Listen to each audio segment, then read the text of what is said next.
তিনি তার ভক্তদের জন্য একটা কিছু রচনা করে রেখে গেল না? বলছে মহাপ্রভুর সময় তো উনি তো তেমন কিছু রচনা করে যাননি, বা তার এখন পর্যন্ত কোনো প্রমাণ পাওয়া যায় না। তবে তিনি ভক্তদের জন্য সমগ্র ভক্তি শাস্ত্রকে মন্থন করে তিনি এমন একটা জিনিস দিয়ে গেছেন, যেটা হচ্ছে সমগ্র গৌড়ীয় বৈষ্ণব জগতের ভক্তদের স্মরণীয়, অনুসরণীয়, অনুধাবনীয়। অনুধাবন করাটা জরুরি। সেটা কি? সেটা হচ্ছে 8 শ্লোকের শিক্ষা অষ্টকম। 8 শ্লোকের শিক্ষা অষ্টকম। এই শিক্ষা অষ্টকমে মহাপ্রভু প্রথমে বলেছেন হরিনাম করলে কি হয়, হরিনাম তত্ত্ব, আমরা হরিনাম কেন করব। মহাপ্রভু বললেন চেত দর্পণমার্জনম ভব মহাদাবাগ্নি নির্বাপনম শ্রেয় কৈরব চন্দ্রিকা বিতরণম বিদ্যাবোধু জীবনম আনন্দাম্বুদিবর্ধনম প্রতিপদম পূর্ণামৃত আস্বাদনম সর্বাত্মস্নাপনম পরম বিজয়তে শ্রীকৃষ্ণ সংকীর্তনম। প্রথমেই তিনি নামের সংকীর্তনের গুণবন্দনা করলেন, মাহাত্ম্য করলেন। কেন নামটাকে এত প্রাধান্য কেন দিলেন? নামকে এত প্রাধান্য কেন দিলেন? মহাজন বলছেন এখনকার যুগে মানুষ একটা কর্ম সম্পাদন করবার জন্য অনেক টাকা পয়সা ব্যয় করে, বিশেষ কোনো কর্মকে সম্পাদন করার জন্য। কিন্তু তারপরেও দেখা যায় যে টাকা নিল কিন্তু কাজটা সঠিকভাবে সমাপন করলো না। লিভার ক্যান্সার হয়েছে, ডাক্তারের কাছে গিয়েছেন, ডাক্তার বললেন 30 লক্ষ 35 লক্ষ টাকা লাগবে, অপারেশন করব, তারপরে দেখা যাবে কি হওয়া যায়। কেন দেখা যাবে? কেন 35 লক্ষ টাকা নেবেন, ভালো করে সারবেন। বলছে আমি তো ডাক্তার, আমি তো ভগবান না, আমি চিকিৎসাটা করতে পারি, ভালো হওয়া না হওয়া কার হাতে? ভগবানের হাতে। 35 লক্ষ টাকা দিলাম, তারপরও অনিশ্চিত, কাজটা হতেও পারে নাও হতে পারে। কিন্তু ভগবান বললেন যে কেউ যদি আমার টাকা দিলেন, কাজ হতে পারে নাও হতে পারে, কিন্তু কেউ যদি ভগবানের নাম ধরে ডাকে, ভগবান নাম ধরে ডাকবেন কিন্তু তিনি আসবেন না, এই জিনিসটা হতে পারে না। এই কারণে বললেন যে নাম এবং নামই অভেদ। শাস্ত্র বলছে হরি নামে হরি নামে, হরি কথায়, হরি কোথায়? বলছে হরি কথায়। যেখানে হরি কথা হয়, যেখানে হরি নাম হয়, সেখানে আমার প্রাণ গোবিন্দ বিরাজ করে। যেখানে হরি কথা হয় সেখানে আমার ভগবান বাস করেন। এই কারণে হরি নামের সঙ্গে ভগবান সরাসরি ভাবে বললেন না নাম নামে অভেদ। যে নাম সেই কৃষ্ণ ভজনিষ্ঠা করি, নামের সহিত আছেন আপনি শ্রী হরি। যে নাম সেই কৃষ্ণ ভজনিষ্ঠা করি, নামের সহিত আছেন আপনি শ্রী হরি। নাম এবং নামে অভেদ। তো নামটা কেন করব? বলছে মহারাজ ভজন করে যাচ্ছি, সারাদিন ভগবানকে ডাকি, ভজন করে যাই, কৃষ্ণ নাম করি, কিন্তু তার প্রতি তো অনুরাগ জন্মগ্রহণ করে না, তার প্রতি তো অনুরাগটা আসে না। অনুরাগের ঘরে যদি না পৌঁছাতে পারলে ভজন কোথায় হলো? ভজনটাই তো রাগ এবং অনুরাগের ভজন। কিন্তু তাকে ডাকতে ডাকতে ডাকতে ডাকতে যদি আমি অনুরাগের ঘরে যদি না পৌঁছতে পারলাম, আমার ভজনটা কোথায় হলো? ভজনটা কি করে হলো? বলছে চেষ্টা করি, নাম করে যাই, হরি কথা শুনি, গ্রন্থ শাস্ত্র অধ্যয়ন করি, সাধু সঙ্গ করি, কিন্তু তার প্রতি তো অনুরাগটা জন্মাচ্ছে না, তার প্রতি তো নিষ্ঠাটা আসছে না, তার প্রতি তো আকর্ষণ টানটা অনুভূত হয় না। কিছুক্ষণ আগে ঘরে আলোচনা করে আসলাম, 108 অনন্ত শ্রী বিভূষিত প্রভুপাদ শ্রী তিনকড়ি গোস্বামী মহারাজ একটা কথা বললেন,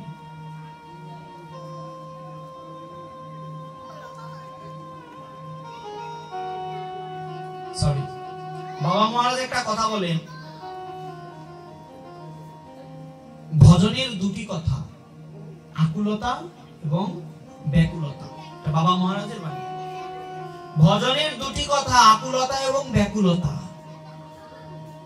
আমি ভগবানকে ডাকলাম, আমার মধ্যে যদি আকুলতাটা যদি না থাকে, বলছে আকুলতাটা কেমন? আকুলতাটা কাকে বলে? আচ্ছা,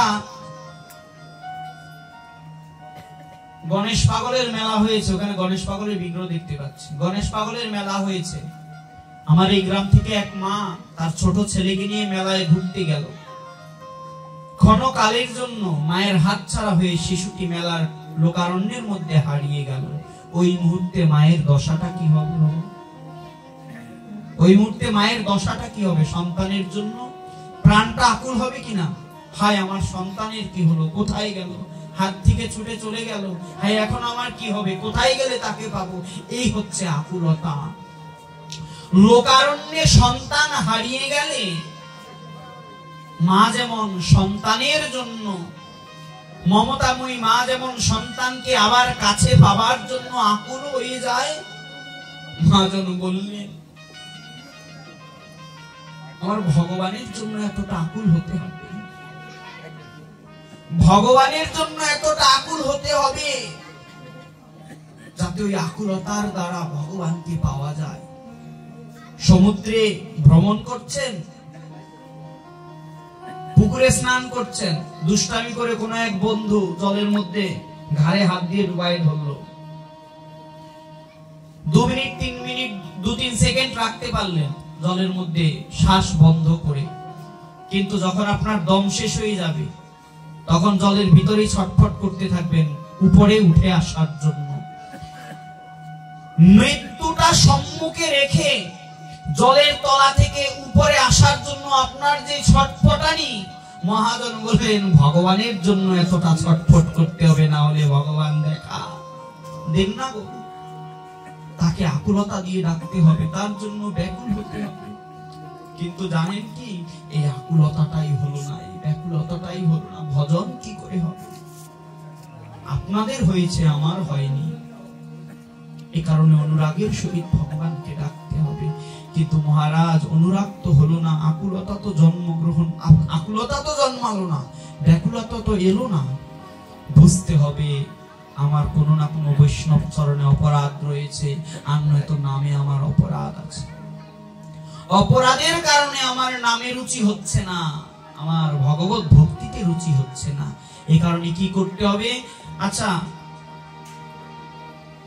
একটি আয়নার সামনে যখন আপনি দাঁড়াবেন, আপনার প্রতিফলনটা আয়নায় পড়বে মা। আপনি ভালোভাবে আপনার প্রতিফলন মানে আপনার নিজেকে দেখতে পারবেন। আচ্ছা ধরুন কোন আয়নায় ধুলো মাখা, ধুলার দ্বারা আবৃত, আয়নার সামনে দাঁড়ালেন, ঠিক করে আপনার মুখ প্রতিচ্ছবি দেখতে পারবেন? কেন পারবেন না? কারণ আয়নাটা ধুলার দ্বারা আচ্ছন্ন। আমাদের হৃদয়ে কৃষ্ণ ভক্তি কেন জাগে না জানো? কারণ আমাদের হৃদয়টাও ধুলার দ্বারা আচ্ছন্ন। এই হৃদয় দর্পণে ভগবান কেন প্রতিফলিত হন না জানো মা? কারণ আমাদের ওই হৃদয় দর্পণ খানা কাম, কামিনী, হিংসা, লোভ, মোহ, মদ, মাৎসর্য, ষড়রিপু, কাম, ক্রোধের দ্বারা আমার ওই ওই ওই ওই ওই আয়নাখানা যে আবৃত হয়ে আছে। যদি ওই হৃদয় দর্পণে ভগবানের প্রতিচ্ছবিখানা যদি ফোটাতে হয়, তাহলে আপনি আপনার মুখ দেখার জন্য যেমন আয়নাখানা পরিষ্কার একখানা কাপড় দিয়ে মুছে নিবেন, মহাজন বললেন ওই হৃদয় দর্পণটাকেও মার্জন করতে হবে। যতক্ষণ পর্যন্ত আপনার হৃদয়ে হিংসা, ঈর্ষা এগুলো রয়েছে, পরশ্রী কাতরতা, পরের ধনে লোভ, পর স্ত্রীর প্রতি লোভ, আপনি জেনে রাখুন মা, ওই দূষিত হৃদয়ে কখনো ভগবান বাস করেন না। তাহলে ওই হৃদয় দর্পণটাকে যদি, ওই হৃদয় দর্পণে যদি ভগবানের প্রতিচ্ছবি ফোটাতে হয়, ওই হৃদয় দর্পণটাকে কি করতে হবে? মার্জন করতে হবে। এই কারণে মহাপ্রভু প্রথমেই বললেন চেত দর্পণ মার্জন, অর্থাৎ চিত্তরূপ দর্পণের মার্জন হয় কিসে? না হরিনামের দ্বারা। ওই হৃদয় দর্পণটাকে যদি মার্জন করতে হয়, কি করতে হবে? নিরন্তর হরে কৃষ্ণ কৃষ্ণ কৃষ্ণ হরে হরে, হরে রাম রাম রাম হরে হরে, অজপা ভাবে সর্বক্ষণ নামকে চিন্তা করতে হবে। নাম ধরে ডাকতে ডাকতে, নাম ধরে নামকে করতে করতে করতে করতে ওই হৃদয় দর্পণখানা আপনাতে মার্জন হয়ে যায়। দ্বিতীয় কি বললেন? চেত দর্পণ মার্জনম ভব মহাদাবাগ্নি নির্বাপনম। শুধু যে হৃদয় দর্পণখানা মার্জন হয় তা কিন্তু নয়, তার সঙ্গে কি হয়? বলছে ভব মহাদাবাগ্নি নির্বাপনম। এই যে বিষয় সংসার, এটাকে দাবানলের সঙ্গে তুলনা করেছে বাবা। এসে গেছো মানে ফেসে গেছে। প্রেম সে বলো রাধে রাধে। এই যে বিষয় সংসার, এসে গেছো মানে ফেসে গেছে, এসে গেছো মানে ফেসে গেছে। যদি না ফাঁসতে চাও, বলছে দাবানল স্বরূপ। দাবানল কি? দাবানল শব্দের অর্থ কি? অর্থাৎ অগ্নিকুণ্ড, যা কিছু, যা সকল কিছুকে জ্বালিয়ে পুড়িয়ে ছারখার করে দেয়, এর বলে দাবানল। কিছুদিন আগে হয়েছে, হ্যাঁ। তো বলছে যে বিষয় সংসার রয়েছে, এই বিষয় সংসার হচ্ছে দাবানল স্বরূপ। কেন? বলছে ওই দাবানল যেমন সকল কিছু পুড়িয়ে জ্বালিয়ে পুড়িয়ে ছাই করে দেয়, সকল কিছু যেমন জ্বালিয়ে পুড়িয়ে ছাই করে দেয়, বলছে এই বিষয় প্রতিপত্তি যিনি মজে আছেন বাবা, এই বিষয় সংসারে যিনি মজে আছেন, কৃষ্ণকে ভুলে তিনি ওই দাবানলের মতো করে।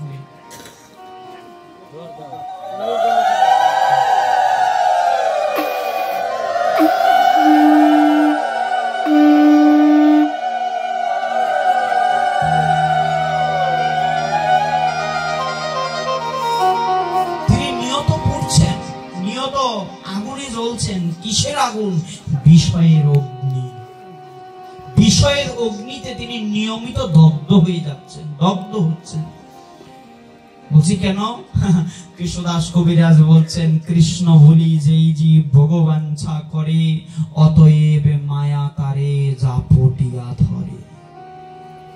যিনি কৃষ্ণকে ভুলে ভোগের বাসনা করেন, ভোগের বাঞ্ছা করেন, মহারাজ জীবন তো একটাই হবে, আর তো আসি না না আসি তা তো জানি না, পরকালের কথা জানে ভগবান। জীবন তো একটাই আছে, খাবো দাবো ফুর্তি করব, জীবনটাকে কাটিয়ে দিব। কি সারাদিন বসে বসে মালা করব, হরিনাম করব, হরে কৃষ্ণ গাইব, রাধে রাধে গাইব, দরকারটা কি? প্রয়োজনটা কি? ওই বেড়া সারাদিন শুয়ে আছে অনন্ত শয্যায় বৈকুণ্ঠে, কেন ডাইকা ডাইকা তারে ডিস্টার্ব করব? মহারাজ খাও দাও ফুর্তি করো, জীবনটা মস্ত বড়। এই জীবনে যদি ভালো ভালো খাবার না খাইলেন, যদি রসটাকে আস্বাদন না করলেন, তাহলে তো অতৃপ্ত বাসনা থেকে যাবে। ভালো জায়গায় না শুইলেন, ভালো কিছু না দেখলেন, অতৃপ্ত বাসনা থেকে জীবনটাকে তো উপভোগ করা হলো না গো। প্রভুপাদকে প্রশ্ন করলেন এক ভক্ত, প্রভুপাদ এই বিষয় সংসার ছেলে মেয়ে ছেড়ে কি এত সারাদিন হরে কৃষ্ণ কৃষ্ণ কৃষ্ণ হরে হরে করেন? জীবনটাকে উপভোগ করুন। এই যে আমরা ইয়ত দেখুন, সকাল হলে সেই কত ভালো মন্দ দামিও খাবার, দুপুরে কত কিছু খাচ্ছি, বিকেল হচ্ছে বন্ধু বান্ধবের সঙ্গে খেলাধুলা, কত জায়গায় ভ্রমণে যাচ্ছি, রাত্রে নাইট ক্লাব পার্টি, হ্যাঁ, ছেলে মেয়েরা নৃত্য করছে, আনন্দ আস্বাদন করছে। হ্যাঁ, এই তো জীবনটা কেটে যাচ্ছে, এত সুখ, এত আনন্দ, এত উপলব্ধি। দরকার কি? কেন ছাড়লেন? প্রভাত বললেন, বাবা হয়ে যাচ্ছে, করে যাচ্ছি। বলছে স্বামীজি, মৃত্যুকালে যদি জানতে পারেন এই যা কিছু করলেন সকল কিছু বৃথা, কৃষ্ণ কৃষ্ণ ঈশ্বর টিশ্বর বলতে কিছু হয় না। ওই ভগবান ভগবান বলতে কিছু হয় না। এই সারাদিন যত মালা করলেন এই সব কিছু বৃথা। তখন মৃত্যু সময় কি ভাববেন? বলে জীবনটাতে হেলায় হারিয়ে দিলাম, কোনো স্বাদ আহ্লাদ হইল না, সারাদিন শুধু ভগবানকে ডাকছি, ভজন করছি। প্রভুপাদ হেসে উত্তর দিলেন, ও বাবা, আজকে এই বাড়িতে পাঠ, কালকে ওই বাড়িতে, আজকে দুপুরে এই বাড়িতে প্রসাদ, কালকে দুপুরে ওই বাড়িতে, রাত্রে হলে কীর্তন, সন্ধ্যা হলে আরতি, সকালে মঙ্গল আরতি, দুপুরে ভোগ। আমার জীবন তো আনন্দে কেটে যাচ্ছে। আজকে এখানে আপনারা এসেছেন, ভাগবত কথা শ্রবণ করছেন, শ্রবণের পরে নিত্য কীর্তন হবে, এটা আনন্দ না বাবা? আনন্দে কেটে গেল না দিনটা? এই যে এখন হরিনাম হরিকথা শুনছেন, আনন্দে কাটছে না দিনটা? সময়টা তো কেটে যাচ্ছে। প্রভাত বললেন, বাবা আমার সকালে মঙ্গল আরতি, দুপুরে ভোগ, দুপুরে প্রসাদ, বিকালে ভ্রমণ, সন্ধ্যায় সন্ধ্যা আরতি, নিত্য কীর্তন করে ভক্ত সঙ্গে আমার তো দিন কেটে যাচ্ছে। মৃত্যু সময়ে যদি আমার এই বোধ হয়, তবু আমার কোনো আফসোস থাকবে না। কিন্তু তুমি তোমার জীবনটাকে কৃষ্ণ ভজন না করে হেলায় হারাচ্ছ। যদি বাবা মৃত্যুকালে যমদূতদেরকে দেখে তোমার এই স্মরণ হয় যে আমার জীবনটা আমি হেলায় হারাইলাম, না কৃষ্ণকে ডাকলাম, না ভগবানকে ডাকলাম, আনন্দ আস্বাদন, নাচ গান, এগুলো মুখ্য নয়, মুখ্য হচ্ছে একমাত্র হরি ভগবান ভজন। তুমি চিন্তা করো, নিজেকে প্রশ্ন করো, কোশ্চেন ইউরসেলফ, সেদিন তোমার গতি কি হবে? সেদিন তোমার গতিটা কি হবে? সঙ্গে সঙ্গে যুবক প্রভুপাদের চরণে পড়ে বললেন, স্বামীজি আমার চেতনা হয়ে গেছে, আমার চেতনা হয়ে গেছে। ঠিক তদ্রূপ মহাজন বললেন, শাস্ত্র বললেন, কৃষ্ণ ভুলি যেই জীব অনাদি বহির্মুখ, অতএব মায়া তারে দেয় সংসার দুঃখ। কৃষ্ণ ভুলি যেই জীব ভগবান চা করে, অতএব মায়া তারে জাপটিয়া ধরে। কৃষ্ণ ভুলি যেই জীব ভগবান চা করে, অতএব মায়া তারে জাপটিয়া ধরে। কেউ যদি মনে করে এই সমস্ত ভজন টজন, সাধন ভজন, নাম গান গুণগান করে কি হবে, জীবনটা কাটিয়ে দিব, জীবনটা চলে যাবে, কিন্তু মহাজন বললেন না, ওই মায়ার দাবানলে, মায়া অগ্নিতে, সংসার দাবাগ্নিতে জ্বলে পুড়ে ছারখার হয়ে যাবে, কিন্তু কখনো স্বর্গীয় সুখ, সেই পরমানন্দকে কখনো উপলব্ধি করতে পারবে না। এই কারণে বললেন একমাত্র হরিনাম করো সার। কেন? ওই যে চিত্ত দর্পণ মার্জনম, হরিনামের দ্বারা চিত্তরূপ দর্পণ মার্জন হবে। ভব মহাদাবাগ্নি নির্বাপনম, শ্রেয় কৈরব চন্দ্রিকা বিতরণম, বিদ্যা বধূ জীব। আরেকটা কথা বললেন, আনন্দাম বুদ্ধিবর্ধনম, প্রতিপদম পূর্ণামৃত আস্বাদনম। এটা হচ্ছে প্রতি পদে পদে পূর্ণামৃত আস্বাদন, প্রতি আনন্দাম বুদ্ধি, অর্থাৎ আনন্দের সমুদ্র, অম্বুদি মানে সমুদ্র, আনন্দের সমুদ্র হচ্ছে হরিনাম। আচ্ছা, একটা কোটেশন করছি, একটা কথা বললেন, বিদ্যা বধূ জীবনম, অর্থাৎ হরিনামকে বিদ্যা বধূ জীবনম, বিদ্যা বধূর জীবন স্বরূপ বলেছেন। এখন প্রশ্ন আসে না, বিদ্যা বধূকে? Who is বিদ্যাবধূ? বিদ্যাবধূকে কি? বিদ্যাবধূ কি শব্দের অর্থ কি? বিদ্যার বধূকে, বিদ্যার দেবীকে, বিদ্যার দেবীকে দেবী সরস্বতী। তাহলে বলছেন এই যে নামটা করছেন জয়রাধী উদ্ধারণ দত্ত, এই যে নামটা করছো, এই নাম হচ্ছে বিদ্যাবধূর জীবন স্বরূপ। এই নামটা কি? বিদ্যাবধূর জীবন স্বরূপ, অর্থাৎ দেবী সরস্বতীর জীবন হচ্ছে হরিনাম। দেবী সরস্বতীর জীবন হচ্ছে হরিনাম। এই কারণে কেউ যদি সরস্বতীর কৃপা প্রাপ্ত হতে চায়, কেউ যদি মাতৃ কৃপা প্রাপ্ত হতে চায়, কেউ যদি মায়ের কৃপাকে পেতে চায়, তাহলে তাকে নামের কৃপা পেতে হবে। তাকে প্রথমে নামের কৃপা পেতে হবে। এই নামের কৃপায় দেবীর কৃপা বর্ষণ হয়। কেন? কারণ দেবীর সৃষ্টি হয়েছে কোথা থেকে? ভগবানের জিহ্বাগ্র থেকে। দেবী সরস্বতী সাক্ষাৎ কৃষ্ণ বল্লভা, বিষ্ণু বল্লভা, তিনি বিষ্ণু পত্নী, বৈষ্ণবী তিনি। এ কারণে কেউ যদি কৃষ্ণ ভক্তি পরায়ণ হয়, কেউ যদি বিষ্ণু ভক্তি পরায়ণ হয়, বলছে তার প্রতি দেবী সরস্বতী সহজে কৃপা বর্ষণ করে। এই কারণে যদি এরকম চিন্তা করো, পিছন থেকে মেয়েরা মনোযোগ দিয়ে শুনবে, যদি এরকম চিন্তা করো সারাদিন পড়ালেখা করলাম না, সারাদিন বইয়ের পাতা উল্টালাম না, বসন্ত পঞ্চমীতে সরস্বতী মায়ের পায়ে দুটো গাঁদা ফুল আর একটা বেল পাতা দিয়ে খাগের কলম কপালে আটকায়ে মা এবারের মতো বিদ্যা লাভ করাই দাও। যদি মনে করো ওই খাগের কলম বেল পাতার পুষ্প দিলে সারা বছরের পড়াশোনার শোধ তুলে মা তোমাকে পূর্ণরূপে বিদ্যা দান করে দিবেন, চিন্তাটাই কিন্তু ভুল। আমাকে একজন প্রশ্ন করলেন, মহাজন এই যে সরস্বতী বিদ্যার দেবী, লক্ষ্মী দেবী ধনের দেবী, তা হিন্দুরাই একমাত্র লক্ষ্মীর পুজো করে, বা যেখানে যেখানে বা যে সকল ধর্মে তার পুজোর প্রচলন আছে তারা তার পুজো করে, বিদ্যার্থীরা সরস্বতী দেবীর পুজো করে। তবে হিন্দুদের মধ্যে সরস্বতী পূজার প্রচলনটা বেশি, বৌদ্ধদের মধ্যে আংশিক। তো হিন্দু যারা আছে এরা সরস্বতী দেবীর পুজো করে কিসের জন্য? বিদ্যা লাভ করবার জন্য। আচ্ছা, যারা সারা বছরে মায়ের পায়ে একটা পুষ্প দেয় না, তার নামটা পর্যন্ত স্মরণ করে না, বিধর্মীরা কি মায়ের পুজো করে?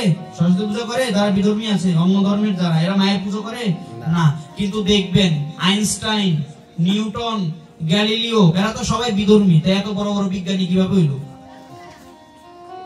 এত বড় বড় বিজ্ঞানী কি করে হলো? মায়ের পায়ে পুষ্পাঞ্জলি দিলেই যদি বিদ্যা লাভ হয়, মায়ের পায়ে পুষ্পাঞ্জলি দিলেই যদি মা সকলকে বিদ্যা দান করেন, তাহলে যে এত বড় বড় বিজ্ঞানী নিউটন, আইনস্টাইন, গ্যালিলিও, টলেমি এরা কি করে হলেন? এরা তো সবাই বিধর্মী, এদের প্রতি মা সরস্বতীর এত কৃপা, এত বড় বড় বিজ্ঞানী কি করে হলেন? বলছেন শ্রীচণ্ডীতে বলছেন, ইয়া দেবী সর্বভূতেষু বিদ্যা রূপেণ সংস্থিতা নমস্তস্যৈ নমস্তস্যৈ নমস্তস্যৈ নমো নমঃ। আমি সেই মাকে প্রণাম করি যিনি সর্বজীবের মধ্যে বিদ্যা রূপে অবস্থান করেন, সর্বভূতেষু সকল কিছুর মধ্যে বিদ্যা রূপে অবস্থান করেন। তাহলে মায়ের পায়ে পুষ্পাঞ্জলি দেওয়া মানে আপনি যদি ভাবেন যে আপনাকে সম্পূর্ণ মা বিদ্যা দিয়ে দেবে, এটা কিন্তু ভুল। সারাদিন বইয়ের পাতা উল্টান না, মায়ের চরণে পুষ্পাঞ্জলি দিলেই মা আপনাকে বিদ্যা দান করবে না। বলছে তাহলে বিদ্যাটা কখন হয়? বিদ্যা জিনিসটা কি? বলছে মা কোথায় বাস করে? সর্বভূতেষু বিদ্যা রূপেণ সংস্থিতা। কিভাবে বাস করেন? সর্বভূতে কি করে বাস করেন? বিদ্যা কাকে বলে? বিদ্যার পূজা কি করে হয়? শুধু ফুল বেল পাতা দিলেই বিদ্যার পূজা হয় না। এই যে সঙ্গীত চর্চা হচ্ছে, এই যে বাবাজি তিনি বাজাচ্ছেন, তার মিউজিক বাজাচ্ছেন, এটা বাজানোর জন্য, এটা পূর্ণরূপে শেখার জন্য তার একটা প্র্যাকটিস করা হয়েছে না? উইদাউট প্র্যাকটিস সে এটা কি বাজাতে পারবে বা পারতো না? যে প্রকৌশলী, সে প্রকৌশলী হওয়ার জন্য একটা নির্দিষ্ট জায়গা পর্যন্ত পড়াশোনা করছে। যে প্রশাসনিক কর্মকর্তা, যে দেশকে রক্ষা করে, সেনাবাহিনী হোক, নৌবাহিনী হোক, যুদ্ধ যখন লাগবে তারাই তো বন্দুক চালাবে। আচ্ছা, এই যে বন্দুকটা যে চালায় তার জন্য তার একটা ট্রেনিং রয়েছে না? বলছে তিনি শক্তি চর্চা করলেন, সে হিন্দু হোক বা মুসলমান অথবা বৌদ্ধ বা খ্রিস্টান, যেই ধর্মেরই হোক না কেন, বিদ্যা লাভটা কখন হবে? বিদ্যার পূজাটা কখন হবে? যখন সে বিদ্যাটা লাভের জন্য সে প্রয়াস করবে। ওই প্রয়াসটাই হচ্ছে বিদ্যার পুজো। এই যে কীর্তন করবে, তার কীর্তনটা তিনি সকালে উঠে সারগাম করবেন, তিনি সকালে উঠে প্র্যাকটিস করবেন ভোরে তার গানের গলাকে ঠিক রাখার জন্য। এই যে প্র্যাকটিস করছেন, এই প্র্যাকটিস করাটা, এই যে সকালে উঠে গাচ্ছেন, এই যে গাচ্ছেন, গাইতেছেন, কীর্তন করতেছেন, এটাই বিদ্যার পুজো, এটাই সঙ্গীতের দেবীর পুজো। পড়াশোনা করছো, এই পড়াশোনা করাটাই বিদ্যার দেবীর পুজো। অস্ত্র চালনা করছো, এটাই শক্তির পুজো। শুধু পুষ্পাঞ্জলি দিলেই পুজো হয় না, ওটা হচ্ছে একটা স্বরূপ। তুমি যে শ্রদ্ধা করছো মাকে, তুমি যে মাকে পুজো করছো, এই পুজোটার বহিঃপ্রকাশ হচ্ছে পুজো, পুষ্পাঞ্জলি দিচ্ছ এটা। কিন্তু পুজোটা হবে কখন, প্রকৃত পূজাটা কখন হবে, যখন ভিতর থেকে যখন তুমি সেইটাকে লাভের জন্য যখন প্রয়াস করবে, তখন হবে প্রকৃত পক্ষে বিদ্যা লাভ। এই কারণে আমাদের বলছে এই হরিনাম হচ্ছে বিদ্যাবধূর জীবন স্বরূপ। এই বিদ্যাবধূ হচ্ছে কি, সাক্ষাৎ দেবী সরস্বতী হচ্ছে বিদ্যাবধূ, আর এই বিদ্যাবধূর জীবন হচ্ছে হরিনাম। যারা জপমালায় জপ করেন,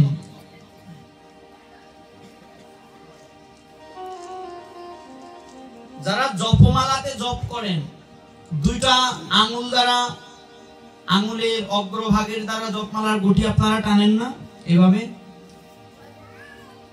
বিজ্ঞান বলছে কি জানেন, আমাদের যে আঙ্গুলের যে অগ্রভাগ রয়েছে, এই অগ্রভাগ সরাসরি মস্তিষ্কের সঙ্গে কানেক্টেড।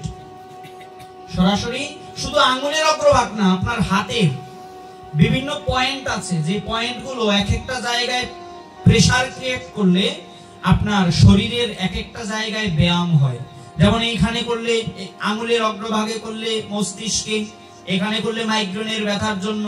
আবার অনেকে দেখবেন আগের দিনে বলতো যে যখন বমি আসে তখন বলতো যে বাম হাতের তালুতে প্রেসার করো, টিপ দাও, তাহলে কি হয়ে যাবে, বমি চলে যাবে, অর্থাৎ উদরের রোগ চলে যাবে। তো আমাদের হাতের বিভিন্ন জায়গায় পয়েন্ট আছে, বিভিন্ন পয়েন্ট আছে যেখানে প্রেসার ক্রিয়েট করলে আমাদের বিভিন্ন রোগের উপশম হয়।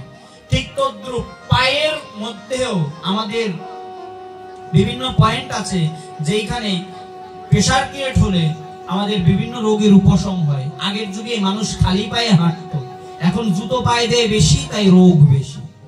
আগে মাটিতে খালি পায়ে হাঁটতো, যার কারণে মাটি থেকে যেই সার ঔষধগুলো, মানে মূল যে মেডিসিন প্রাকৃতিক, এই মেডিসিনটা সরাসরি শরীর পেত, কিন্তু এখন জুতো পরার কারণে ওটা পায় না। বুঝলে গোসাই? তো হচ্ছে আমাদের যে হাতের যে পয়েন্ট, যার মাধ্যমে আমরা প্রেসার করে আমরা মালা জপ করি, এই দুইটো জায়গা সরাসরি মস্তিষ্কের সঙ্গে কানেক্টেড। যখন আমরা হরিনাম জপ করি, এই হরিনামের সঙ্গে সঙ্গে আমাদের ওই স্থান দুটো কি হয়, প্রেসার ক্রিয়েট হয়, সেখানে চাপ খায়। প্রতিটা গুটি চাপ দিলেই তো একটা একটা করে প্রেসার হয়। বলছে ওই জায়গাটা যেহেতু মস্তিষ্কের সঙ্গে কানেক্টেড, যখন আমরা হরিনাম করি, ওই হরিনাম করতে করতে আমাদের মস্তিষ্কের যে স্নায়ু আছে, এই স্নায়ুগুলো অ্যাক্টিভেট হয়ে যায়, অর্থাৎ সজাগ হয়ে যায়। অর্থাৎ আপনি যতটা সচল ভাবে আপনি কাজ করতে পারবেন, আপনার মস্তিষ্ক কাজ করে ওই গুটিগুলোকে বা জপের মালা, জপমালিকাকে জপ করলে, ওই জপ করতে করতে মস্তিষ্কটা যখন, মস্তিষ্ক স্নায়ুগুলো যখন অ্যাক্টিভেট হয়, বলছে আপনার মস্তিষ্ক আগের তুলনায় ভালো কাজ করে, স্মৃতিশক্তি বৃদ্ধি পায়, ব্রেন স্ট্রোকের ক্ষমতা কমে যায়, মানে ব্রেন স্ট্রোকের সম্ভাবনা কমে যায়, এবং কি হয়, স্মৃতিশক্তি বৃদ্ধি পায়। তাহলে এই যে বললেন বিদ্যাবধূর জীবন স্বরূপ হচ্ছেন হরিনাম, এই হরিনামে যদি আপনি জপ করতে করতে যদি আপনার মস্তিষ্কের ক্ষমতা বাড়ে, যদি স্মরণ শক্তি বাড়ে, এটা আপনার উপকার না অপকার? এটা বিদ্যা লাভে সহায়ক নাকি অসহায়ক? এই তো বিদ্যার পুজো হয়ে যাচ্ছে, এই তো সরস্বতী নামের দ্বারাই তো সরস্বতীর কৃপা হচ্ছে, স্মৃতিশক্তি বৃদ্ধি পাচ্ছে, একবার পড়ছেন মনে থাকছে। আপনারা খেয়াল করবেন, অভ্যাসটা কি দেখবেন, জপ করতে করতে করতে করতে দেখবেন জপের আপনার জপ সংখ্যা শেষ, জপের মালাটাকে বিশ্রামে দিলেন, আপনার হাতে জপমালা নাই, জপের মালা বিশ্রামে দিলেন, কিন্তু তারপরও দেখা যায় কি 2 মিনিট 3 মিনিট পর পর হাতে, মানে পরপর আঙুলটা এরকম করে উঠে আর মুখ থেকে হরে কৃষ্ণ কৃষ্ণ কৃষ্ণ হরে, কি তাই না? হয় কি না? এটাই হচ্ছে অভ্যাস, স্মৃতিশক্তিটা বৃদ্ধি পায়, মস্তিষ্কের ক্ষমতাটা বৃদ্ধি পায়। অর্থাৎ আপনি নাম করছেন, নামের মালা রেখে দিলেন, কিন্তু আপনার মস্তিষ্ক সজাগ, অ্যাক্টিভেট হয়ে গেছে স্নায়ুগুলো। তো এই স্নায়ু বা ওই মস্তিষ্ক থেকে আপনার অনুধাবন শক্তি আসে, বা মস্তিষ্ক সেটা আপনাকে স্মরণ করায় যে কি, যে এখনো নামটা চলছে।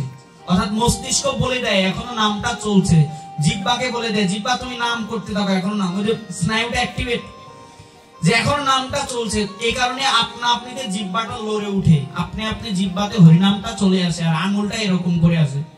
এটা কিসের জন্য? দীর্ঘ অভ্যাসের জন্য, দীর্ঘ নামের জন্য।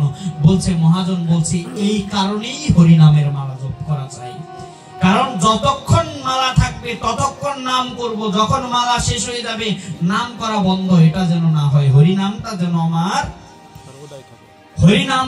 আমার চলমান হয়, হরি নামটা যেন আমার সর্বদা সর্বক্ষণ জপইতে বিধি নাই, আর সর্বক্ষণের জন্য যেন আমার নামটা চলমান থাকে।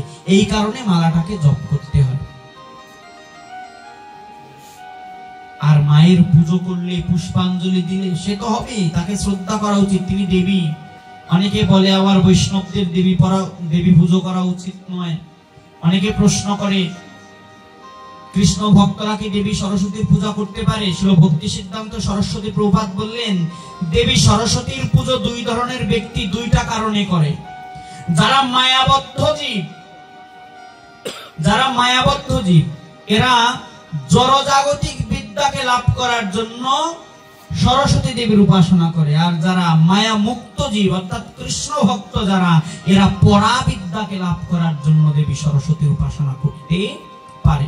বলছে জড়বিদ্যা কি? ভক্তিবিনোদ ঠাকুর বললেন, জড়বিদ্যা সব মায়ার বৈভব, তোমার ভজনে বাধা, মোহজনমিয়া অনিত্য সংসারে জীবকে করয়ে গাধা। জড়বিদ্যা কি? মায়ার বৈভব, কেবলমাত্র মায়ার দ্বারা আচ্ছন্ন হচ্ছে জড়বিদ্যা। বলছে জড়বিদ্যা মায়ার বৈভব, তোমারও ভজনে বাধা, মোহজনমিয়া অনিত্য সংসারে জীবকে করয়ে গাধা। পড়ছি, শিক্ষিত হচ্ছি, শিক্ষিত হয়ে আমরা কৃষ্ণকে ভুলে যাই। ডাক্তার হয়েছে, ইঞ্জিনিয়ার হয়েছে, ভজন করব বৃদ্ধ হলে, এখন কামাই করার বয়স। পড়াশোনা করেছি, শিক্ষিত হয়েছি, সারাদিন কৃষ্ণ কৃষ্ণ করার জন্য নাকি? আপনারা অবাক হয়ে যাবেন, যারা ইউটিউব দেখেন, যারা ফেসবুক চালান, মিডিয়ার সঙ্গে যারা যুক্ত, এরা জানেন যে কুম্ভ মেলায় ৩-৪ জন বাবা আছে, বাবাজি সন্ন্যাসী। একজনের নাম হচ্ছে আইআইটি বাবা, দেখছেন না রিলসে? একজনের নাম হচ্ছে আইআইটি বাবা, অর্থাৎ আইআইটি থেকে ইঞ্জিনিয়ারিং কমপ্লিট করে ফ্যামিলি, পরিবার, বিষয় সম্পত্তি ছেড়ে সন্ন্যাস গ্রহণ করেন। তাকে প্রশ্ন করা হলো যে এতদিন এত কষ্ট করে এত বড় একটা ভার্সিটিতে পড়ে আইআইটি কমপ্লিট করে আপনি সন্ন্যাসী হওয়ার জন্য এত কষ্ট করে পড়াশোনা করছেন? বলছে সন্ন্যাসী হওয়ার জন্য কষ্ট করে পড়াশোনা করছি, জিনিসটা এরকম নয়। আমি তো বিজ্ঞানের ছাত্র, বিজ্ঞান পড়ে বুঝলাম যে ধর্মের চাইতে, ভজনের চাইতে মহান কিছু হতে পারে না। ওই আইআইটিতে ইঞ্জিনিয়ারিং পড়েছি বলে আমি কৃষ্ণ ভজনের, ধর্মের ভজনের ইঞ্জিনিয়ারিংটা বুঝতে পেরেছি। এই কারণে জাগতিক ইঞ্জিনিয়ারিং ছেড়ে আমি কৃষ্ণ ভজনের জন্য ইঞ্জিনিয়ার হয়েছি। তার নাম দিয়েছে আইআইটি বাবা। রিলসে মহাকুম্ভে গেলে এত বড় বড় জটা, বড় বড় জটা, শিক্ষিত যারা প্রকৃত শিক্ষায় শিক্ষিত, এরা ওই শিক্ষার মাধ্যমে তারা ভগবানকে জানতে পারবে। কিন্তু যারা মায়াবদ্ধ জীব, যারা মায়ার দ্বারা আচ্ছন্ন, তারা কি করবে না, ওই যে মোহজন্মায়া অনিত্য সংসারে জীবকে করে গাধা। গাধা কি করে জানেন? গাধা কি করে? সারা জীবন মালিকের বোঝা টেনে যায়। আর জড়বিদ্যার দ্বারা যারা মায়াবদ্ধ জীব, এরা কি করে? ওই সংসারের বোঝা টেনে যায়, কৃষ্ণ ভজন করে না। এই কারণে বলছে যারা মায়ামুক্ত জীব, এরা পরাবিদ্যার জন্য, কৃষ্ণ ভক্তির বিদ্যাকে লাভ করার জন্য তারা মায়ের পুজো করতে পারে। মহাজন বললেন, প্রভু কহে কোন বিদ্যা, বিদ্যা মধ্যে সার, রায় কহে কৃষ্ণ ভক্তির বিদ্যা বিনা বিদ্যা নাহি। আর কৃষ্ণ প্রভু বলে কোন বিদ্যা, বিদ্যা মধ্যে সার, রায় কহে ভক্তির বিদ্যা বিনা, কৃষ্ণ ভক্তির বিদ্যা বিনা বিদ্যা নাহি। আর কৃষ্ণ ভক্তির বিদ্যা হচ্ছে একমাত্র বিদ্যা, যেই বিদ্যার দ্বারা বলছে লোকে পড়ে কেন? বলছে ডাক্তার হওয়ার জন্য, ইঞ্জিনিয়ার হওয়ার জন্য, ব্যবসা বাণিজ্য করবে, ছেলে সংসার, পুত্র পরিজন পালন পোষণ করবে। বলছে না। মহাজন প্রশ্ন করলেন লোকে পড়ে কেন? জনৈক ভক্ত উত্তর দিলেন, লোকে পড়ে কেন কৃষ্ণ জানিবারে, কৃষ্ণ যদি নাহি জানে বিদ্যায় কি করে? যেই বিদ্যার দ্বারা কৃষ্ণকে জানা যায় না, বলছে ওই বিদ্যা বিদ্যা নয়। আর যেই বিদ্যার দ্বারা কৃষ্ণকে জানা যায়, বলছে সেই বিদ্যা বিদ্যার শ্রেষ্ঠ বিদ্যা, ওই বিদ্যার উপরে কোনো বিদ্যা নেই।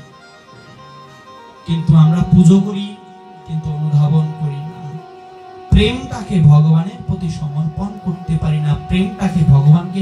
আচ্ছা, প্রেম এবং পুজোর মধ্যে তফাৎ কি গো বাবা? ও মা, প্রেম আর পুজোর মধ্যে তফাৎ কি? আপনি চাইলে রাত্র 12টায় পুজো করতে পারবেন না। আপনি চাইলে রাত্র 12টায় পুজো করতে পারবেন না। কেন? কারণ শাস্ত্রকারগণ ভগবানের সেবা পূজা কিছু নির্দিষ্ট বিধি প্রদান করেছে। আপনাকে যদি পুজো করতে হয় তাহলে বিধিপূর্বক করতে হবে।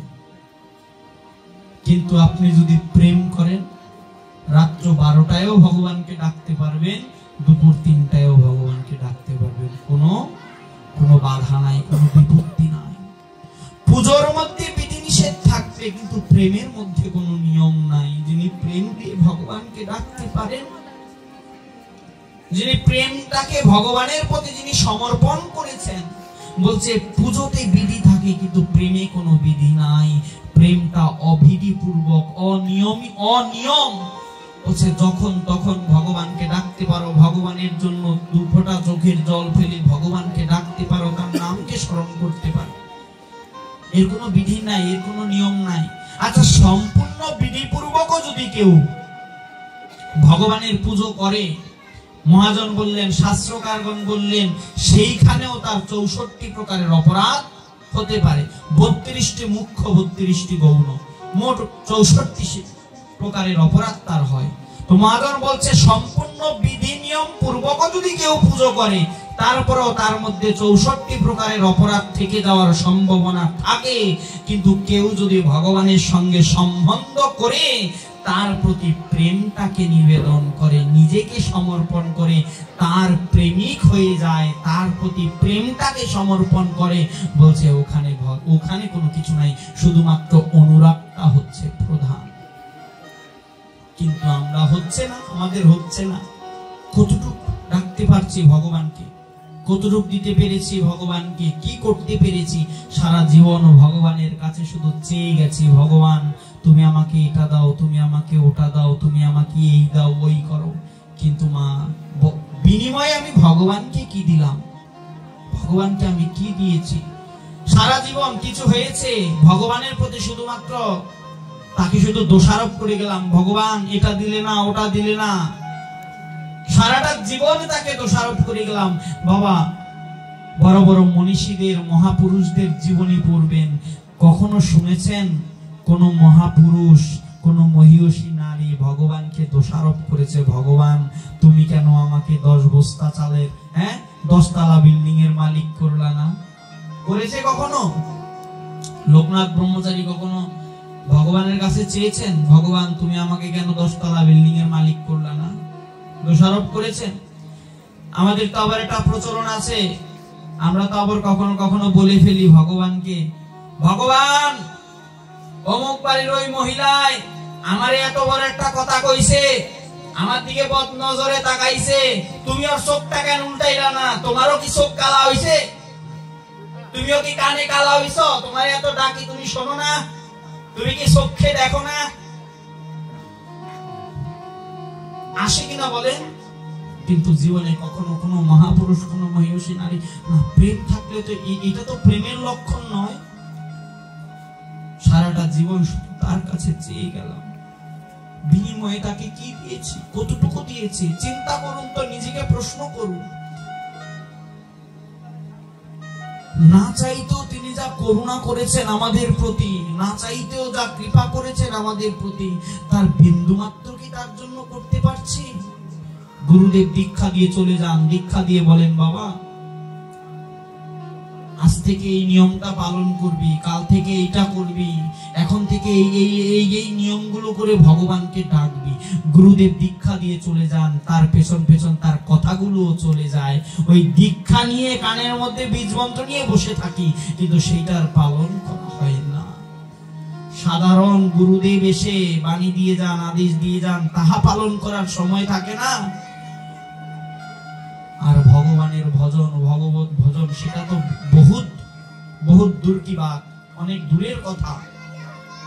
কিন্তু বলছেন না চাইতেও তিনি কত কিছু দিয়েছেন, না চাইতেও তিনি কত কি দিয়েছেন, কিন্তু বিনিময়ে তাকে কি দিয়েছে? ভগবান তো কিছু চান নাই আপনার কাছ থেকে, ভগবান শুধু চেয়েছেন একটু প্রেম এবং ভক্তি।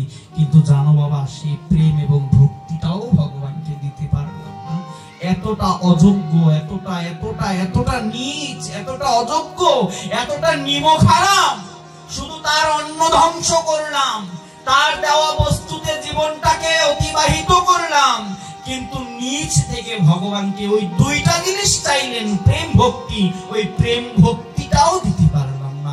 এতটা নিমখারাম, এতটা বেঈমান, শুধু তার দেওয়া জিনিসগুলোকে ভোগ করে যাচ্ছি।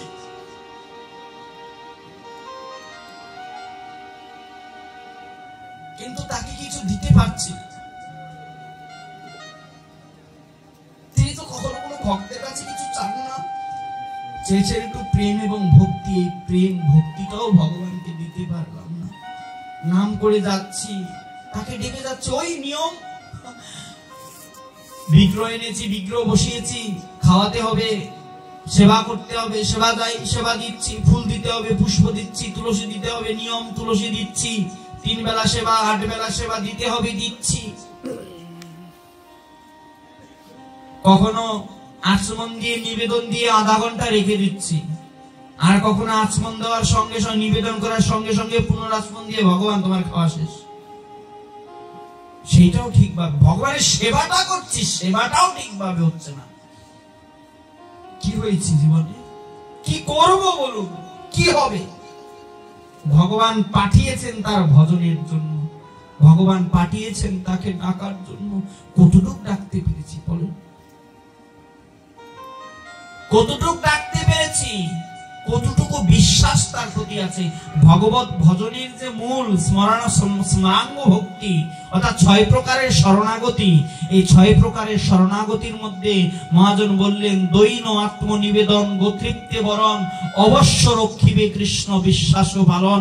4 নম্বরে বলে দিলেন, অবশ্য রক্ষিবে কৃষ্ণ বিশ্বাস পালন। একমাত্র বিশ্বাস রাখতে হবে যে ভগবান রক্ষা করবেন, কিন্তু সেই বিশ্বাসটাও রাখতে পারলাম না, সেই বিশ্বাসটাও করতে পারলাম না। জড় জগতে এসে জড় মায়ায় ভুলে সব কিছু হারালাম, জড় জগতে এসে জড় মায়ায় ভুলে সকল কিছু হারালাম, তাকে ডাকার সৌভাগ্য হলো।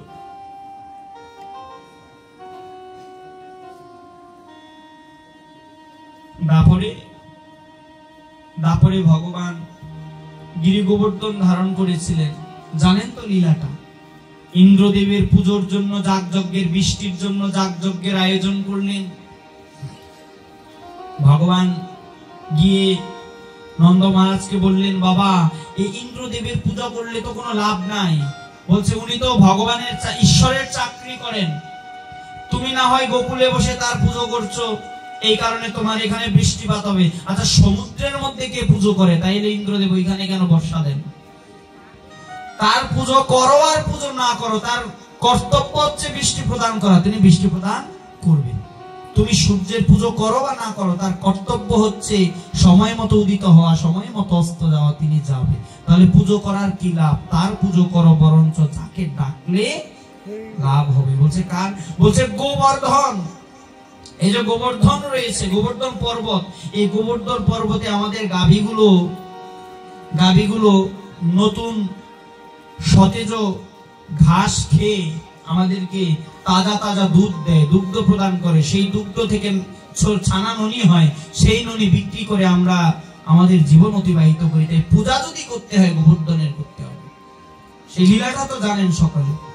দ্বারকায় এক ভক্ত ছিল, কৃষ্ণ সখা ছিল, শ্রীরাম সখা।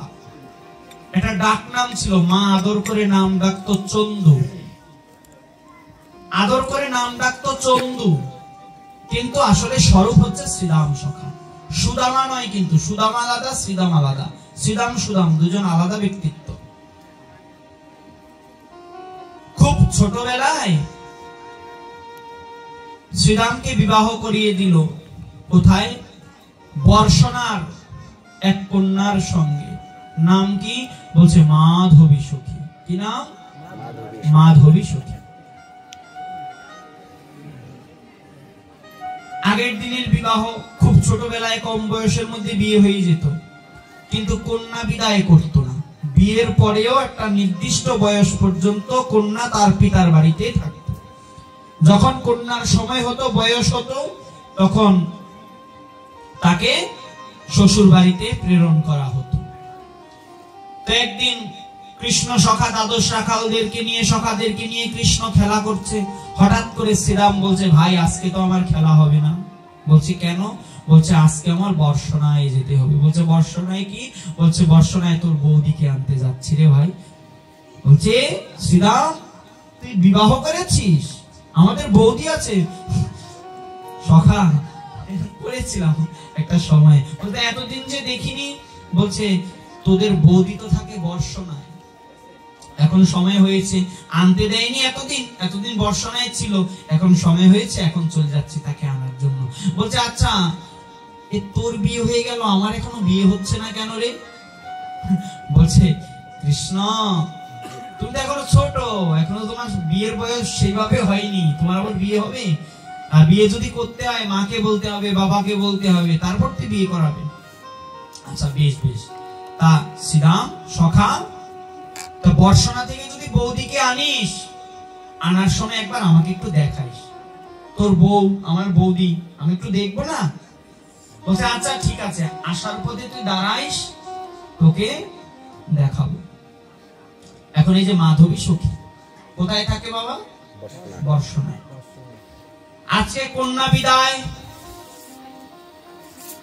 প্রত্যেকটা সংসারী কন্যা বিদায়ের সময় মা সংসারের হিতার্থে কন্যাকে কিছু উপদেশ দেয় কিনা বাবা? যে মারে এতদিন বাপের ঘরে ছিলি, দোষ গুণ সকল কিছু ক্ষমা করেছে বাবা মা, কিন্তু এখন থেকে পরের ঘরে যাচ্ছিস, তাই তোর কর্তব্যটা যেন সেই রকম হয়। কিছু উপদেশ দেয় না?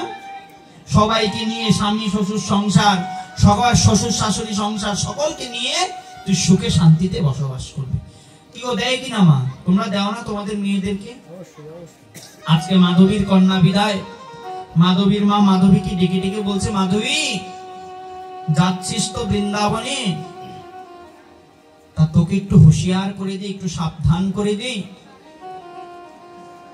স্বামী শ্বশুর শাশুড়ি সংসার সাজায় গুছায়ে জীবনটা কাটাবি, যেন কখনো কোন দোষের কথা, যেন তোর নামে কোনো বিচার যেন আমার কানে না আসে।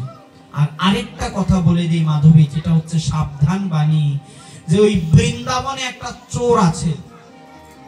ওই বৃন্দাবনে একটা চোর আছে, যার নাম হচ্ছে কি? কৃষ্ণ। বলছে এই কৃষ্ণের মুখ কখনো দেখবি না। বলছে মা দেখবো না? বলছে না, এই কৃষ্ণের মুখ কখনো দেখবি না। বলছে কেন? বলছে তাহলে গেছস। আচ্ছা মা তুমি বললে কৃষ্ণের মুখ কখনো দেখবো না, আচ্ছা যদি মনের ভুলে দেখে ফেলি? বলছে যদি মনের ভুলে দেখে ফেলস কখনো কথা বলবি না। বলছে কথা বলবো না? বলছে না, ওই পাশ কাটায় চলে আসবি। বলছে মা দেখবো না, কিন্তু যদি মনের ভুলে কথা বলে ফেলি? বলছে দেখবি কথা, মনের ভুলে কথা বলে ফেলবি, বলছে তাও চলবে, কিন্তু তাকে দেখে কখনো মুচকি হাসবি না। বলছে মা যদি মুচকি হেসে ফেলি? বলছে দেখিস, কথা কইস, মুচকি হাসিস তবুও ঠিক আছে, কিন্তু কখনো তার বাঁশরীর ধ্বনি কানে তুলিস না, কখনো তার বংশীর ধ্বনি কানে শুনিস না। বলছে মা কখনো বংশীর ধ্বনি শুনবো না? বলছে না শুনিস না। তাহলে এক কাজ করো, তুমি আমাকে এক বান্ডিল তুলা দাও, যাওয়ার সময় কানের মধ্যে তুলা গুজে দিব, সারাদিন ঘরের মধ্যে কানের মধ্যে তুলা গুজে, কারণ কখন সে বাঁশি বাজাবে আর কখন হুট করে কানের মধ্যে বাঁশির শব্দ চলে আসবে। এগুলো ভালো হবে কি যে তুমি আমাকে একটু তুলো দাও, আমি তুলো কানের মধ্যে সবসময় তুলো দিয়ে রাখবো, যাতে ওই বাঁশির শব্দ না শোনা যায়। মাতৃ আদেশ মাতৃ আজ্ঞা মাথায় নিয়ে চলে এলেন মাধবী শ্রীরাম সখার সঙ্গে সুন্দর একটি গরুর গাড়িতে করে আজকে চলে এলেন বৃন্দাবনে। এবার বৃন্দাবনে আসার পর ভক্তবৎসল ভগবান সখাদেরকে নিয়ে দাঁড়িয়েছেন ফুলের মালা নিয়ে। আমার সখা, আমার দাদা বৌদিকে নিয়ে আসতেছে। এ সখারা কে কোথায় আছিস রে? আমাদের শ্রীরাম বিবাহ করেছে, বউ নিয়ে আসবে, আমরা বউকে স্বাগত জানবো। ফুল পাতা, ফুল দিয়ে পাতা দিয়ে মালা গেতে মালা নিয়ে দাঁড়িয়েছে। কেউ বসে বসে, কেউ দাঁড়ায় দাঁড়ায় ডাঙ্কা বাজাচ্ছে, বউ আসতেছে ডাঙ্কা বাজাচ্ছে, কেউ ঢোল মৃদঙ্গ বাজাচ্ছে, করতাল বাজাচ্ছে। এক সখা পাতা দিয়ে বাঁশি বানাইছে, ওটা বাজাচ্ছে প্যা প্যা প্যা প্যা প্যা প্যা প্যা প্যা প্যা প্যা। নাকি এরকম হয় না আপনাদের গ্রামে যখন বউ আসে? বাহ! এখন এত সুন্দর স্বাগত জানাচ্ছে ভগবান সখাদেরকে নিয়ে। কৃষ্ণ এসে ফুলের মালাটা নিয়ে দাঁড়িয়েছে, বৌদি আসবে, ভাই এসেছে, ভাইয়ের গলায় মালাটাকে পরাবো। গাড়ি এসে কৃষ্ণের সামনে দাঁড়িয়েছে। কি ভাই, বৌদিকে এনেছে তো? ঠিকঠাক ভাবে এসেছে? হ্যাঁ কৃষ্ণ, এসেছি, সুন্দর ভাবে এসেছি, পথে কোনো সমস্যা হয়নি না তো? বলছে তা বৌদি কোথায়? দেখি বৌদি জিনিস দেখতে কেমন হয়। বৌদি দেখতে কেমন হয় একটু দেখবো, কারণ বৌদি বা বড় ভাইয়ের বা ভাইয়ের বউ, হ্যাঁ কিরকম দেখতে একটু দেখবো। তো হাইটা পিছনে গেছেন, গরুর গাড়ি তো পিছনে চাল দেওয়া থাকে, তো পিছনে গিয়ে বলছেন, হ্যাঁ দিদি ভাই একটু মুখের পর্দাখানা তোলো, একটু তোমার মুখমন্ডল খানা দর্শন করি। শ্রীরাম সখা বলছেন, কি গো মুখের ঘোমটাখানা তুলো, আমার সখা এসেছে, নাম তার কৃষ্ণ, তোমার মুখের মুখখানা একটু দেখুক। এখন ওই যেই শুনেছে কৃষ্ণ, আর মনে মনে কয় জাত ধরে রাজ্য ছাড়া সে এসে সামনে খারাপ। মায়ে তো এই কৃষ্ণের কাছ থেকে আমাকে দূরে সরে থাকতে বলছে, হায় হায়, আর এই কৃষ্ণ আসছে আমাকে দেখার জন্য। এখন স্বামী আদেশ করলো ঘোমটা উঠানোর জন্য, সে আরো ঘোমটা টাই না, সে মুখ ফিরাই বসে আছে, সে কৃষ্ণকে দেখা দিবে না। এখন কৃষ্ণ একটু হুক্তি টুক্তি দিয়ে বলতেছে, হ্যাঁ রে শ্রীরাম, তা তোর বউ কি নাকে কানে কালা ঠালা নাকি? বলছে না তো। তা দেখতে কি আমার মতো কালো, মানে অমাবস্যার চাঁদ? বলছে না তো। তা তাইলে সমস্যাটা কি? তা মুখের কোন জায়গায় কি হাত ঠাত পাও ঠাও কোন জায়গায় কোনো সমস্যা আছে? বলছে না। তো বলছে আমাকে দেখে এত বড় ঘোমটা টানার কি দরকার? শ্রীরাম বলছে, কি গো ঘোমটা কানা তুলো, কৃষ্ণ এসেছে, আমার বন্ধু তোমাকে দেখবে। আরো বড় ঘোমটা টেনে দিল, অর্থাৎ কি তাকে দেখা দেবে না। কৃষ্ণের বোধ হয়ে গেছে যে এই বউ হয়তো আমাকে দেখা দেবে না, মাতাজি আমাকে কৃপা করবে না। এক প্রকারের রাগান্বিত হয়ে বলছেন, শ্রীরাম আমি কৃষ্ণ, বৃন্দাবনে যদি কোনো নতুন বধূ আসে, তার নিয়ম হচ্ছে তার প্রথম মুখ দর্শন করে যশোদা এবং যশোদার ছাওয়াল, মানে যশোদার ছেলে কৃষ্ণ বা গোপাল, এই দুইজন সর্বপ্রথম মুখ দেখে, তারপরে গোকুলবাসী বা বৃন্দাবনবাসীরা মুখ দেখে। তা বলছে আমি কৃষ্ণ এসেছি তোর বউর মুখ দেখবো বলে, আর তোর বউ আমাকে দেখে, ঠিক আছে শ্রীরাম, আমিও বলছি যদি কোনোদিন ইচ্ছা প্রকাশ না করে, আমিও কখনো জোর করে তোর বউয়ের মুখ দর্শন করব না। বলে গেলেন, ওই যে এসে গেছো তো ভেসে গেছো। মনে মনে বলছেন, আমিও দেখবো যে তুমি বাবা কোথায় যাও। কৃষ্ণকে বললেন, চোরের শিরোমণি, চৌরাগ্র গণ্যম, চোরের বড় চোর, এর মতো বড় চোর নাই। দেখুন আমাদের সনাতন ধর্মের কত গৌরব। হ্যাঁ বলছে, ব্রজে প্রসিদ্ধম নবনীত চৌরম, গোপাঙ্গ নানাম চ দুকুল চৌরম। যিনি ব্রজে প্রসিদ্ধ নবনীত মানে ননিচোর রূপে, ভগবান কি করতেন? গোকুলের ঘরে ঘরে ননি চুরি করে বেড়াতেন। বলছে যিনি ব্রজে প্রসিদ্ধ নবনীত চোর রূপেন, ব্রজে প্রসিদ্ধম নবনীত চৌরম, গোপাঙ্গ নানাম চ দুকুল চৌরম, অনেক জন্মার্জিত পাপ চৌরম, চৌরাগ্র গণ্যম পুরুষম নমামি। যিনি এক সময় ব্রজে ননি চুরি করতেন, গোপাঙ্গনাদের ননি চুরি করে করে বেড়াতেন, আমি সেই চোরের মহাচোরকে প্রণাম করি, যেই চোর তার ভক্তদের জন্ম জন্মান্তরের পাপ রাশিকে চুরি করে বেড়ায়। আমি সেই চোরকে প্রণাম করি। তিনি যে শুধু নবনী চুরি করেছেন না গো মা, তার শরণাপন্ন যিনি হয়েছেন, বলছে তিনি তোমাকেও লুট করে ফেলতে পারেন, এতে কোনো কি নাই, দ্বন্দ্ব নাই।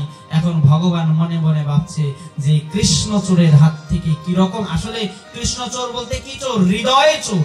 ভগবানের এক নাম হরি। কেন হরি? কারণ তিনি হরণ করেন। কি হরণ করেন? ভক্তদের জন্ম জন্মান্তরের পাপ রাশি, পুণ্য রাশিকেও তিনি হরণ করেন, সকল কিছুকে তিনি হরণ করে নিয়ে যান। কারণ যিনি ভগবানের হয়ে গেছেন, তার সর্বস্ব ধন তা তিনি হরণ করে নিয়ে যান। এই কারণে বলছেন হরি। কৃষ্ণ মনে মনে ভাবছেন, আমিও দেখে নিব কত ধানে কত চাল। চলে গেল, দিন চলে যাচ্ছে, রাত চলে যাচ্ছে, বছর কেটে যাচ্ছে। কৃষ্ণ কখনো মাধবী সখীর মুখ দেখে না। বলছে একদিন কৃষ্ণ বাঁশি বাজাতে বাজাতে বৃন্দাবনের পথ দিয়ে হেঁটে যাচ্ছে। ব্রজাঙ্গনারা বাঁশির শব্দে পাগলের মতো ছুটে চলে যাচ্ছে কৃষ্ণের দিকে। মাধবী সখী 4-5 সখী নিয়ে ঘরের মধ্যে বসে কথা বলছে। হঠাৎ করে বংশী বাদন হলো, সখীরা ছুটে চলে যাচ্ছে। মাধবী ডেকে ডেকে বলছে, ও সখীগণ, তোমরা কোথায় যাচ্ছ? আমাকে নিয়ে যাও, আমাকে বলো। মাধবীকে ডেকে ডেকে বলছে, মাধবী, এই বোধহয় আমাদের ব্রজের রাজ, আমাদের নয়নের মণি, সকলের প্রাণ, আমাদের কৃষ্ণ বোধহয় এই পথ দিয়ে যাবে। ওই দেখো তার বাঁশির শব্দ শোনা যায়। আমার এই কৃষ্ণকে দেখার জন্য হৃদয় আকুল হয়ে আছে, চলো চলো যাই। যেই শুনেছেন যে কৃষ্ণ এসেছেন বাঁশি বাজাতে বাজাতে, সঙ্গে সঙ্গে সখীরা ছুটছেন বাহিরের দিকে, আর দরজা কপাট আটকায় মাধবী সখী ঘরের দিকে ছুটতেছেন। কেন? ওই যে মাতৃ আদেশ। কখনো কৃষ্ণ বদন দেখবে না। দিন যায়, রাত যায়, হঠাৎ করে একদিন ইন্দ্রের প্রকোপ দেখা দিল গোকুলের উপরে, বৃন্দাবনের উপরে। যখন ইন্দ্র তার যজ্ঞের ভাগী না হয়ে, না পেয়ে, ইন্দ্র যখন লক্ষ্য করলেন নন্দ মহারাজ সহ সকল গোপগণ যাগ যজ্ঞের সামগ্রী সাজিয়ে, ভোগ প্রসাদ নৈবেদ্য সাজিয়ে গোবর্ধন পর্বতকে পুজো করতে চললেন, গোবর্ধন পর্বতকে পুজো করলেন। ইন্দ্রদেবের দর্প হয়েছে ভারী, আমাকে এতকাল যজ্ঞের ভাগ দিয়ে এখন আমার পুজো না করে একটা পর্বতের, একটা পাহাড়ের পুজো করছে, একটা গিরির পুজো করছে। হ্যাঁ, এত বড় সাহস! গোকুলের বাসী কি জানে না যে ইন্দ্রদেব যদি বৃষ্টি বর্ষণ না করে তাহলে ফসল হবে না? এটা কি জানে না? ঠিক আছে, ইন্দ্র রেগে গেলেন, ভারী বর্ষণ বৃষ্টিপাত করলেন, গোকুল ভেসে গেলেন। সবাই গিয়ে হাত জোর করলেন কৃষ্ণকে, কৃষ্ণ তুমি বলে দাও এখন আমরা কি করব? কৃষ্ণ বললেন, যার শরণে এসেছো সেই শরণাগত ভক্তবৎসল ভগবান কখনো শরণাগতকে কি করে না? তিনি কখনো ত্যাগ করেন না, শরণাগতকে আশ্রয় প্রদান করেন ভগবান। তোমরা গিরিরাজকে দেখেছো, সাক্ষাৎ গিরিরাজ তোমাদেরকে রক্ষা করবে। বলছে কি করে? বলছে সকলে গিরিরাজের, গিরি পর্বতের পাদমূলে সম্মুখীন হও। সকলে গিরি পর্বতের পাদমূলে সম্মুখীন হলো। ভগবান বাম হস্তের কোণে আঙুলের অগ্রভাগ দ্বারা গিরি পর্বতকে বাম হস্তে তুলে, বাম আঙুলে তুলে, সেই কনিষ্ঠ আঙুলে তুলে তিনি গিরি পর্বতকে ধারণ করেছেন। সকল গোকুলবাসীগণ গিরি পর্বতের নিচে এসে আশ্রয় গ্রহণ করেছেন। বাবা, বৃষ্টি হচ্ছে, মেঘ হচ্ছে, ভারী বৃষ্টিপাত হচ্ছে, তা কোনো ব্যক্তি যদি ঘোমটা দিয়ে, কাপড় দিয়ে আচ্ছাদন দিয়ে রাখে, তা বাতাসে কি উড়ে যাওয়ার সম্ভাবনা থাকে না? অবশ্যই থাকে। সকল ভক্তরা গোবর্ধন পর্বতের নিচে আশ্রয় গ্রহণ করেছেন। ভগবান কোণে আঙুল দ্বারা গোবর্ধন পর্বতকে ধারণ করে আছেন, এক হস্তে মুরলী বাদন করছেন আপন ভঙ্গিতে। ভক্তরা পাগলের মতো প্রেমে আপ্লুত হয়ে ভগবানের গিরি গোবর্ধন ধারণ লীলাকে দর্শন করছেন।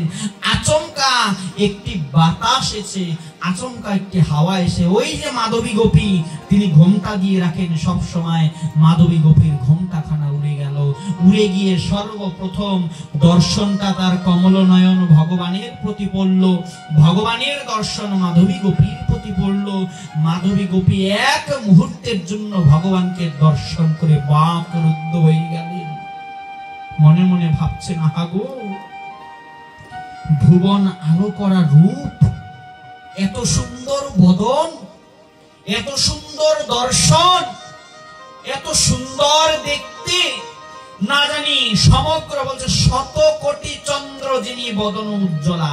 শত চন্দ্রকে যদি একত্র করা হয়, সেই শত চন্দ্রের যে কিরণ, শত চন্দ্রের যে শত চন্দ্রের যে উজ্জ্বল আলো, বলছে আমার ভগবানের একটা হাসিতে ওই শত চন্দ্র অমাবস্যায় পরিণত হয়ে যায়। তিনি আলো দিতে ভুলে যান ভগবানের এত সুন্দর রূপ মহিমা। পদে মহাজনরা গায়, শত কোটি চন্দ্র যিনি বদন উজালা, বলছে আকাশের চাঁদ কিসে বা গনি, কোটি চন্দ্র আমার ভগবানের পদ্ম ভরে পদ্ম পদ্মে, বলছে ওই আকাশের চাঁদকে কিসের মূল্যায়ন করব, কোটি কোটি চাঁদ, কোটি কোটি চাঁদের আলো হচ্ছে আমার ভগবানের চরণে যে পদ্ম প্রস্ফুটিত হয়, এই পদ্মের যে ঝলকানি, পদ্মের যে দিব্য জ্যোতি, এই জ্যোতির সঙ্গে কোটি চন্দ্র হার মেনে যায়। আর সেইখানে আমার ভগবান না জানি কত সুন্দর। ওই মাধবী গোপী মনে মনে বলছেন, আহা গো, যেন সাক্ষাৎ বৈকুণ্ঠপতি এসে নেমেছেন, কত সুন্দর দেখতে। ডেকে ডেকে বলছেন, ও সখী, এই কোন গোয়ালার ছেলে, এত সুন্দর দেখতে, এত সুন্দর নয়ন, এত সুন্দর অধর, অধরে মুরলী, এত সুন্দর দৃষ্টি, এত সুন্দর কপল, এত সুন্দর কপাল, এত সুন্দর কেশ, কেশে আবার ময়ূর পাখা গুজেছে, যেন সমগ্র ভুবনকে আলোকিত করে আছে। ও সখী, বল না, এই ছেলেটা কে, কোন ঘরের ছেলে, কার ছেলে?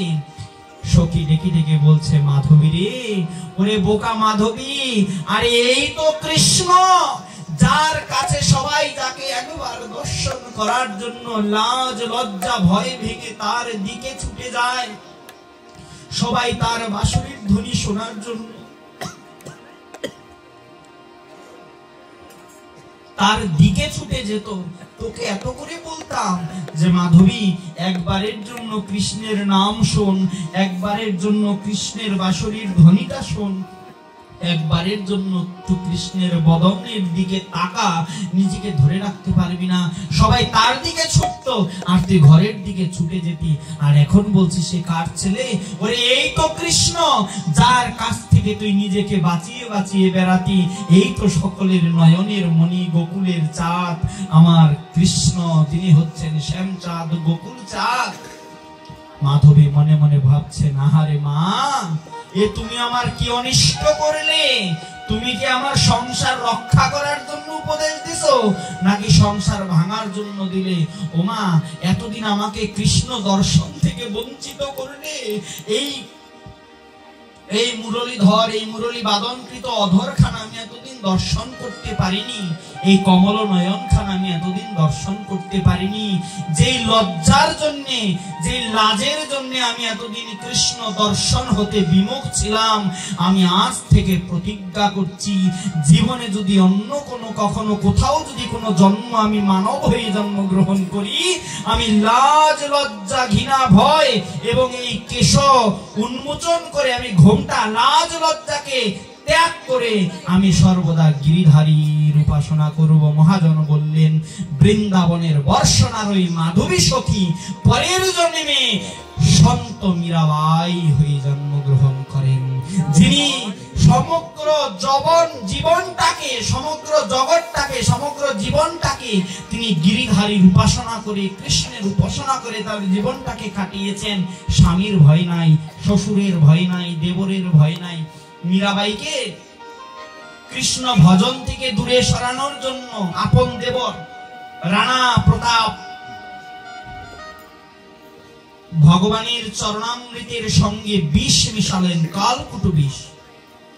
কালকুট বিষ মিশাই মীরাবাইকে খেতে দিলেন, বললেন এটা ভগবানের চরণামৃত, খেলে কৃষ্ণ ভক্তি লাভ হয়। কিন্তু মিশানো কি? মিশানো বিষ। দিয়ে চলে গেলেন।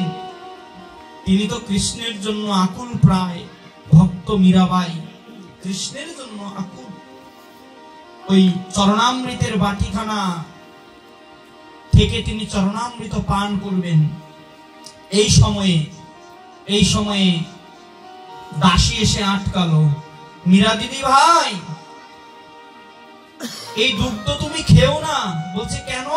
বলছে এই দুগ্ধের মধ্যে তোমার দেবর রানা প্রতাপ তিনি কি মিশিয়েছেন? বিষ মিশিয়েছেন। যদি গ্রহণ করো, গ্রহণ মাত্রে ন, ক্ষণকাল তুমি থাকতে পারবে না, ক্ষণকালের মধ্যে তোমার কি হয়ে যাবে? মৃত্যু হয়ে যাবে।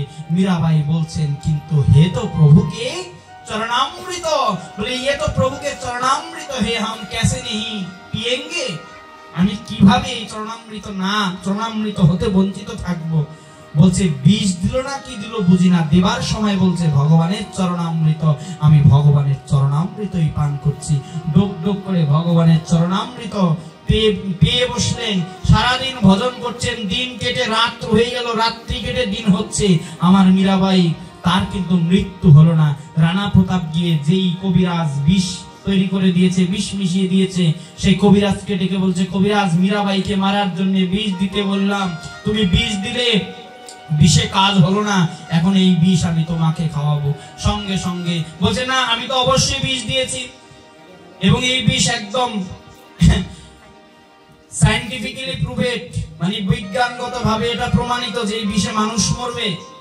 আর আপনি বলছেন মরে নাই, এটা হতে পারে নাকি? বলছে তাহলে তুমি খাইয়ে পরীক্ষা করো। এক বিন্দু দুগ্ধ যে কবিরাজ বিষ মিশাইছে ওই কবিরাজে খাইলো। খাবার সঙ্গে সঙ্গে কাটয়ে পুষ্প গোবিন্দায় নমঃ, হরে কৃষ্ণ, সঙ্গে সঙ্গে ভিড় লেগে গেল। হাই হাই রে, দাসী ডেকে ডেকে বলছে, দেখলে তো দিদি ভাই, আমি বলেছি তোমার এই দুধে বিষ আছে।